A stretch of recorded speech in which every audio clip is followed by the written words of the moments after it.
tava andando, olhando para o céu, pensando nessa gata, escrevendo no papel. Daí saiu um rap totalmente pra você. Você é meu amor, meu anjo, meu prazer. Fiquei alucinado com o rap que saiu. Depois que te beijei a minha mente evoluiu. Pensando em você, chego na felicidade. Falar do nosso amor é falar pura verdade. E a verdade mais sincera que até hoje existiu. Meu coração é seu e ninguém mais possuiu. Um dia chuvoso trouxe uma dor. Cheguei até a pensar que era o fim do nosso amor. Briguei com ela por um mal entendido. Foi uma briga totalmente sem sentido. Ficamos noite e dia sem nenhum falar com o outro. Cheguei até chorar, era mesmo um sufoco.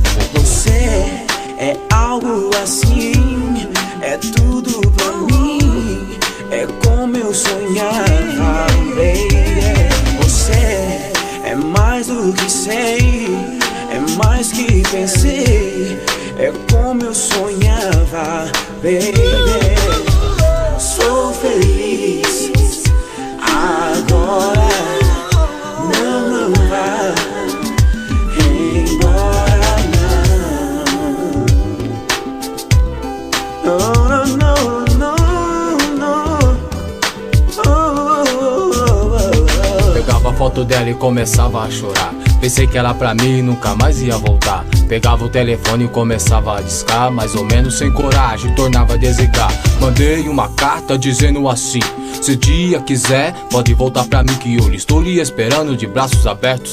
Você que estava certa, eu que não fui sincero. Então peço mil desculpas, isso não repete não. Agora eu vou te dar o meu coração. E com a resposta dela chego na felicidade. Falar do nosso amor é falar pura verdade. E a verdade mais sincera que até hoje existiu. Em beijos e abraços ficamos a noite inteira, trocando carinho, palavras verdadeiras. Palavras verdadeiras.